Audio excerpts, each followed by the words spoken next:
क्या आप जानते हैं इंसान ने उड़ान भरने का सपना कब देखा था? यह सपना उतना ही पुराना है जितना खुद इंसान। पंछियों को उड़ते देखकर हमारे पूर्वजों ने भी आसमान छूने की ख्वाहिश की थी। स्कूल में हमें पढ़ाया जाता है कि 1903 में राइट ब्रदर्स ने पहली सफल उड़ान भरी थी। लेकिन क्या वाकई वही थे पहले उड़ने वाले? इतिहास के पन्नों में छुपे हैं कुछ ऐसे नाम जिनकी उड़ानें राइट ब्रदर्स से भी पहले की हैं, कुछ मिथक, कुछ हकीकत। आज हम जानेंगे उन 10 रहस्यमय हवाई जहाजों और गुमनाम हीरोज के बारे में जिन्होंने उड़ान के सपने को हकीकत बनाने की कोशिश की। कुछ की कहानियां सिर्फ किस्सों में दर्ज हैं, तो कुछ के सबूत आज भी इतिहासकारों को हैरान कर देते हैं। यह सिर्फ हवाई जहाज की कहानी नहीं, बल्कि इंसानी जज्बे और जुनून की कहानी है। तो सीट बेल्ट बांधिए, क्योंकि हम उड़ने वाले हैं इतिहास की सबसे पुरानी और रहस्यमयी उड़ानों की ओर। कहानी शुरू होती है प्राचीन ग्रीस से, इकारस और डेडालस की पौराणिक कथा। डेडालस ने पंखों का एक सेट बनाया, मोम और धागे से जोड़ा, ताकि वो और उनका बेटा इकारस उड़कर कैद से भाग सके।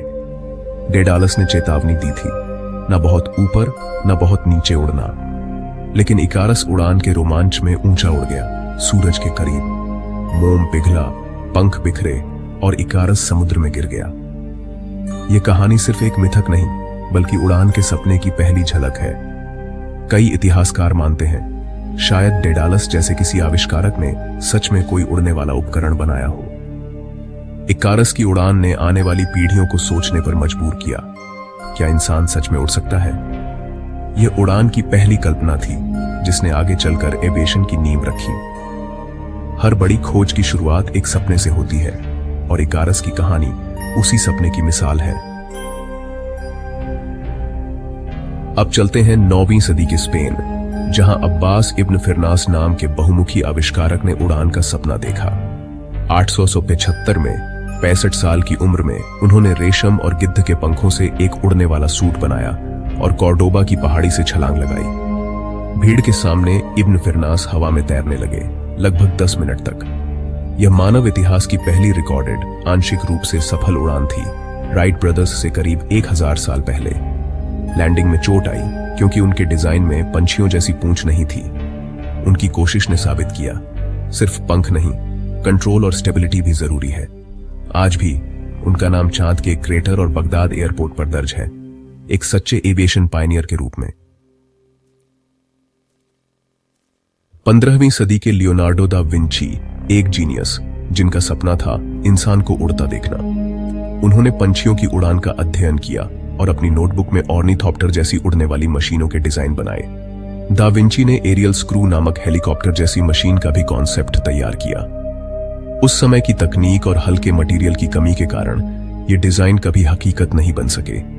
लेकिन दा विंची ने पहली बार उड़ान के पीछे के विज्ञान, lift, drag, centre of gravity को समझने की कोशिश की। उनकी सोच ने आने वाली पीढ़ियों के आविष्कारकों को प्रेरित किया। आज के विमानों में भी उनकी दूरदर्शी सोच की झलक मिलती है। 17वीं सदी के फ्रांस में बार्बियर और ब्रेसे नामक 2 कारीगरों ने एक ग्लाइडर जैसी मशीन बनाई। लोक कथाओं के अनुसार उन्होंने गुप्त रूप से एक पहाड़ी से उड़ान भरने की कोशिश की और कुछ दूरी तक हवा में ग्लाइड करने में सफल रहे। इस उड़ान का कोई ठोस सबूत या डिजाइन आज मौजूद नहीं है।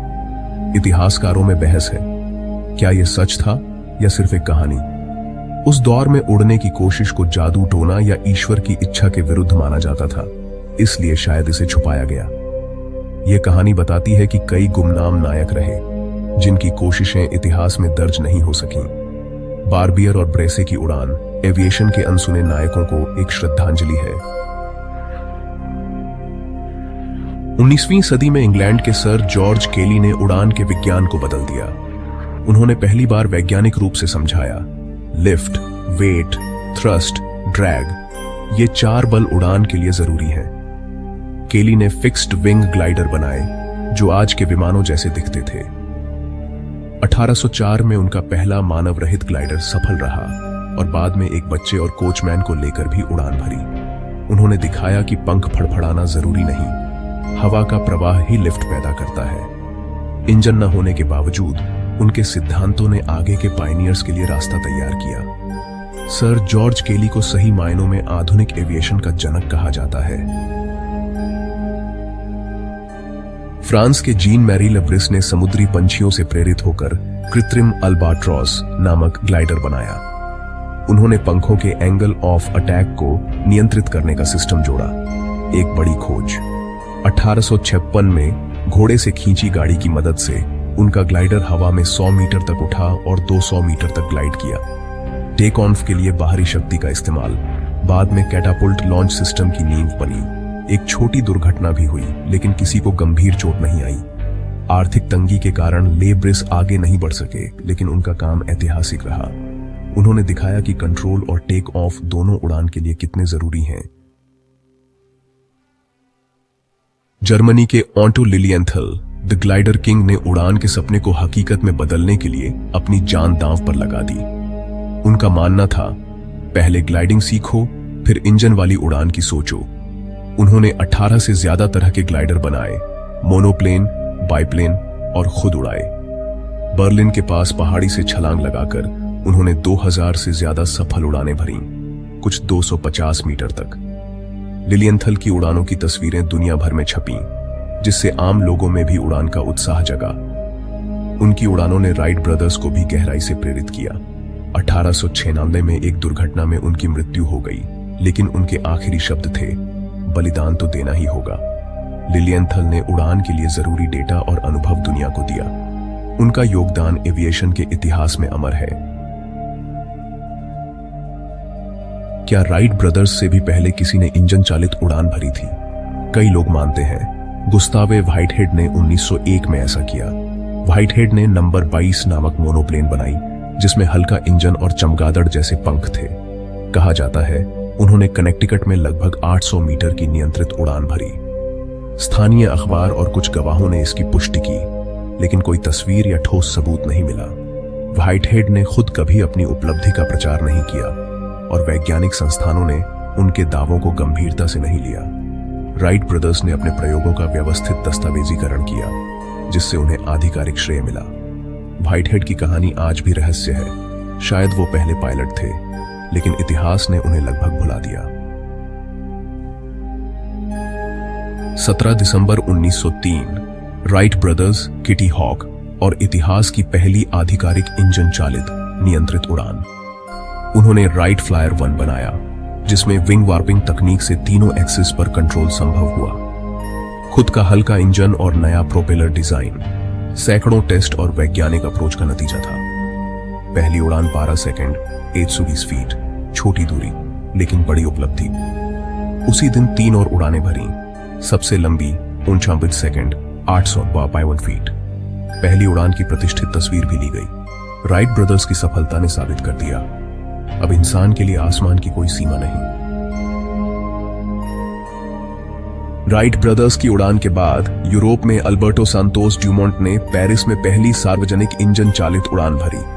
उन्होंने 14 बिस नामक विमान बनाया, कैनार्ड डिजाइन, पहियों पर टेक ऑफ। 23 अक्टूबर 1906 को भीड़ और अधिकारियों के सामने उन्होंने 60 मीटर की उड़ान भरी, यूरोप की पहली आधिकारिक सार्वजनिक उड़ान।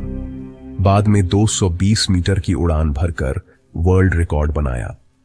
सांतोस ड्यूमोंट की उड़ानें बिना किसी बाहरी सहायता के टेक ऑफ करती थीं, इसीलिए कई लोग उन्हें पहली सही हवाई जहाज उड़ान का श्रेय देते हैं। उन्होंने कभी अपने डिजाइन्स पेटेंट नहीं कराए, मानवता की भलाई के लिए। उनकी सार्वजनिक उड़ानों ने यूरोप में एविएशन की दौड़ को तेज कर दिया।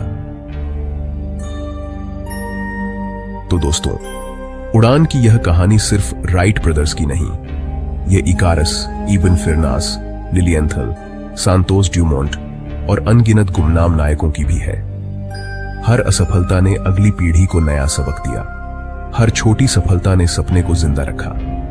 इन पायनियर्स की हिम्मत और वैज्ञानिक सोच ने वो रास्ता खोला जिस पर आज के जेट, फाइटर जेट्स और स्पेसशिप उड़ रहे हैं। जब भी आसमान में उड़ते प्लेन देखें, इन सपनों और बलिदानों को याद करें। उम्मीद है आपको यह सफर पसंद आया होगा।